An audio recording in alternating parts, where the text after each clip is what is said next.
ക്രൂശീകരണത്തെക്കുറിച്ചുള്ള കഥ നമ്മളെല്ലാവരും കേട്ടിട്ടുള്ളത് ഒരു ത്യാഗത്തിന്റെ കഥയാണ്, അല്ലേ? എന്നാൽ അത് അങ്ങനെയല്ലായിരുന്നെങ്കിലോ? ചരിത്രത്തിലെ തന്നെ ഏറ്റവും പ്രധാനപ്പെട്ട ഒരു സംഭവത്തെക്കുറിച്ചുള്ള നമ്മുടെയെല്ലാം ധാരണകളെ നമുക്കൊന്ന് ചോദ്യം ചെയ്തു നോക്കാം. ക്രൂശീകരണത്തെക്കുറിച്ച് തികച്ചും വ്യത്യസ്തമായ 3 വിശ്വാസധാരകളിലൂടെയുള്ള ഒരു പുനർവായനയിലേക്കാണ് നമ്മൾ ഇന്ന് കടക്കുന്നത്. അപ്പോൾ നമുക്ക് തുടങ്ങാം. നമ്മൾ ആദ്യം ക്രൂശീകരണവുമായി ബന്ധപ്പെട്ട ഒരു വലിയ ആശയക്കുഴപ്പത്തെക്കുറിച്ച് സംസാരിക്കും. പിന്നെ അത് പാപപരിഹാരത്തിനുള്ള ഒരു ബലിയായിരുന്നുവെന്ന് പരിശോധിക്കും. തുടർന്ന് വേദഗ്രന്ഥങ്ങളിലെ ചില വൈരുദ്ധ്യങ്ങൾ, അതിന് തികച്ചും വ്യത്യസ്തമായ ഒരു വിശദീകരണം, അവസാനം ദൈവകാരുണ്യത്തെക്കുറിച്ചുള്ള മറ്റൊരു കാഴ്ചപ്പാട്. ഇങ്ങനെയാണ് നമ്മൾ മുന്നോട്ടു പോകുന്നത്. അപ്പോൾ ആദ്യത്തെ ഭാഗം, ക്രൂശീകരണത്തിലെ ആശയക്കുഴപ്പം. യേശുവിൻ്റെ ഏറ്റവും അടുത്ത അനുയായികൾക്ക് ആ സംഭവം എത്ര വലിയൊരു ആഘാതമായിരുന്നു എന്ന് മനസ്സിലാക്കുന്നിടത്തു നിന്ന് നമുക്ക് തുടങ്ങാം. ഒന്നാലോചിച്ചു നോക്കൂ, യേശുവിൻ്റെ കൂടെ നടന്നവർ പ്രതീക്ഷിച്ചത് ഒരു രാജാവിനെയാണ്, തങ്ങളെ അടിമത്തത്തിൽ നിന്ന് മോചിപ്പിച്ച് ഒരു ദൈവിക രാജ്യം സ്ഥാപിക്കുന്ന ഒരു രക്ഷകനെ. പക്ഷേ എന്താ സംഭവിച്ചത്? അവരുടെ നേതാവിനെ ഏറ്റവും നിന്ദ്യമായ രീതിയിൽ കുരിശിൽ തറച്ചു. അതോടെ അവരുടെ ലോകം തന്നെ കീഴ്മേൽ മറിഞ്ഞു. അവർ ആകെ ആശയക്കുഴപ്പത്തിലായി, പേടിച്ച് പലയിടങ്ങളിലായി ഒളിച്ചു. എല്ലാ പ്രതീക്ഷയും അസ്തമിച്ചൊരവസ്ഥയിലായിരുന്നു അവരെല്ലാം. അപ്പോൾ ഈ വലിയ പ്രതിസന്ധിക്ക് ഒരു പരിഹാരം വരുന്നത് എവിടെ നിന്നാണെന്നോ? യേശുവിനെ നേരിട്ട് കണ്ടിട്ട് പോലുമില്ലാത്ത തികച്ചും പുതിയൊരാളിൽ നിന്ന്. ഇവിടെ വെച്ചാണ് കഥയുടെ ഗതി മാറുന്നത്. ആ വ്യക്തിയായിരുന്നു പൗലോസ് അപ്പസ്തോലൻ. അദ്ദേഹം ഈ സംഭവത്തിന് പുതിയൊരു വ്യാഖ്യാനം നൽകി. യേശുവിൻ്റെ മരണം ഒരു പരാജയമായിരുന്നില്ല, മറിച്ച് അത് ആദിപ്രാപത്തിന് പരിഹാരമായി ദൈവം തന്നെ പ്ലാൻ ചെയ്ത ഒരു ബലിയായിരുന്നു എന്നതായിരുന്നു ആ ആശയം. അതായത് യേശുവിൻ്റെ ത്യാഗം നമ്മളെ രക്ഷിക്കാൻ വേണ്ടിയായിരുന്നു. തകർന്നുപോയ ഒരു സമൂഹത്തിന് പിടിച്ചു നിൽക്കാൻ കിട്ടിയ ഒരു പുതിയ പിടിവള്ളിയായിരുന്നു അത്. പക്ഷേ അവിടെ ഒരു പ്രശ്നമുണ്ടായിരുന്നു. പൗലോസിൻ്റെ ഈ പുതിയ ആശയം നിലവിലുണ്ടായിരുന്ന യഹൂദവേദഗ്രന്ഥങ്ങളിലെ അടിസ്ഥാന തത്വങ്ങളുമായി ഒത്തുപോകുന്നതായിരുന്നില്ല. അവിടെയാണ് വൈരുദ്ധ്യങ്ങൾ തുടങ്ങുന്നത്. പഴയ നിയമത്തിൽ വളരെ വ്യക്തമായി പറയുന്ന ഒരു കാര്യമുണ്ട്: മകന്റെ പാപങ്ങൾക്ക് പിതാവിനെയോ പിതാവിന്റെ പാപങ്ങൾക്ക് മകനെയോ ശിക്ഷിക്കരുത്. ഓരോരുത്തരും അവരവരുടെ പാപങ്ങൾക്ക് ഉത്തരവാദികളാണ്.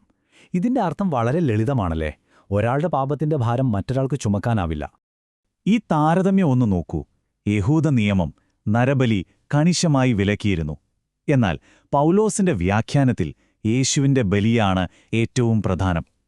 ഓരോരുത്തരും സ്വന്തം പാപങ്ങൾക്ക് ഉത്തരവാദിയാണെന്ന് പഴയ നിയമം പറയുമ്പോൾ യേശു മറ്റുള്ളവരുടെ പാപങ്ങൾക്കായി മരിച്ചു എന്ന് പൗലോസ് പഠിപ്പിച്ചു.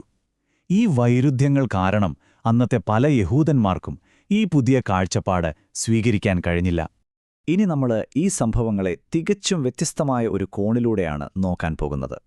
ഒരുപക്ഷേ നിങ്ങൾ അധികം കേട്ടിട്ടില്ലാത്ത ഒരു വ്യാഖ്യാനം, ഒരു ജ്ഞാനവാദ ഇസ്ലാമിക ഗ്രന്ഥത്തിൽ നിന്നുള്ള ഒരു വെളിപ്പെടുത്തൽ. നമ്മൾ പരിചയപ്പെടാൻ പോകുന്ന ഈ ഗ്രന്ഥത്തിന്റെ പേരാണ് അൽ ജഫർ അൽ ഷരീഫ്. എന്താണ് ജ്ഞാനവാദം അഥവാ ഗ്നോസ്റ്റിസിസം? ലളിതമായി പറഞ്ഞാൽ, ഭൗതിക ലോകത്തിനപ്പുറമുള്ള ഒരു ആന്തരികമായ ആത്മീയമായ അറിവിന് പ്രാധാന്യം നൽകുന്ന ഒരു ചിന്താധാര. ഈ ഗ്രന്ഥം നമ്മുടെ ശരീരങ്ങളെയും ആത്മാക്കളെയും പാപത്തെയും കുറിച്ചുള്ള ഒരു ബദൽ കാഴ്ചപ്പാടാണ് മുന്നോട്ട് വയ്ക്കുന്നത്. ഈ ഗ്രന്ഥം പറയുന്ന അടിസ്ഥാനപരമായ ഒരു കാര്യം ഇതാണ്: മനുഷ്യന്റെ ശരീരം സൽക്കർമ്മങ്ങളിൽ നിന്നാണ് ഉണ്ടാക്കിയത്, എന്നാൽ മൃഗങ്ങളുടെ ശരീരമോ അത് പാപത്തിൽ നിന്നാണ് ഉണ്ടാക്കിയത്, ശിക്ഷ അനുഭവിക്കാൻ വേണ്ടിയുള്ളതാണ്. അതായത് മനുഷ്യനും മൃഗവും 2 തട്ടിലാണ്. അപ്പോൾ ഈ പുതിയ കണ്ണട വെച്ച് നമ്മൾ പണ്ടത്തെ ആചാരങ്ങളെ ഒന്നുകൂടി നോക്കിയാലോ?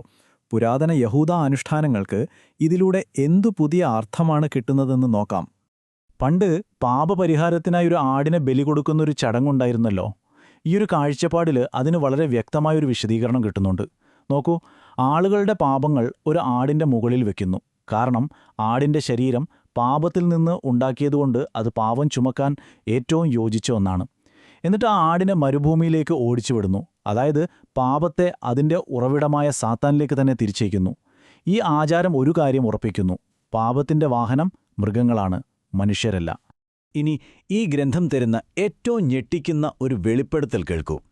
ഇബ്രാഹിം തന്റെ മകൻ ഇസ്ഹാക്കിനെ ബലിയർപ്പിക്കാൻ ഒരുങ്ങിയപ്പോൾ പകരമായി ദൈവം ഒരു ആടിന് നൽകിയല്ലോ. ആ ആട് ശരിക്കും ആടിൻ്റെ രൂപത്തിൽ വന്ന കായേനിൻ്റെ ആത്മാവായിരുന്നു.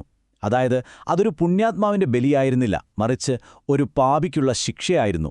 ഇതിൻ്റെയെല്ലാം അർത്ഥം ഒന്നേയുള്ളൂ: ദൈവം തൻ്റെ ഇഷ്ടദാസന്മാരെ വേദനിപ്പിക്കില്ല. അപ്പോൾ ഇതെല്ലാം കൂട്ടി വായിക്കുമ്പോൾ നമ്മൾ എവിടെയാണ് എത്തുന്നത്? ദൈവത്തിന്റെ കാരുണ്യത്തെയും നീതിയെയും കുറിച്ച് ഈ ജ്ഞാനവാദ കാഴ്ചപ്പാട് എന്താണ് പറയുന്നതെന്ന് നോക്കാം. ഇതാണ് നമ്മുടെ അവസാന ഭാഗം. ക്രൂശീകരണത്തെക്കുറിച്ചുള്ള ഇസ്ലാമിക കാഴ്ചപ്പാടിന്റെ അടിത്തറ എന്ന് പറയാവുന്ന ഒരു ഖുർആൻ വചനമുണ്ട്. അവർ അവനെ കൊലപ്പെടുത്തിയിട്ടുമില്ല, ക്രൂശിച്ചിട്ടുമില്ല, പ്രത്യുത അവർക്കങ്ങനെ തോന്നിക്കുകയാണുണ്ടായത്. ഈ ജ്ഞാനവാദ കാഴ്ചപ്പാട് ഇതിനെ ഒന്നുകൂടി വിശദീകരിക്കുന്നു. അതായത് ദൈവം അത്രയേറെ കാരുണ്യമുള്ളവനാണ്, അതുകൊണ്ടുതന്നെ അവൻ തിരഞ്ഞെടുത്തവരെ ശത്രുക്കളുടെ കയ്യിൽ പൂർണ്ണമായി ഏൽപ്പിച്ചുകൊടുക്കില്ല. അവർക്ക് പീഡനങ്ങൾ ഏൽക്കേണ്ടി വരുമ്പോൾ അവരുടെ ആത്മാവിനെ ദൈവം സുരക്ഷിതമായി തന്നിലേക്ക് ഉയർത്തും. പുറമേക്ക് കാണുന്ന ശരീരം മാത്രമാണ് വേദന അനുഭവിക്കുന്നതായി നമുക്ക് തോന്നുന്നത്. അത് ദുഷ്ടന്മാർക്കെതിരെയുള്ള ഒരു തെളിവായി മാറുകയും ചെയ്യും.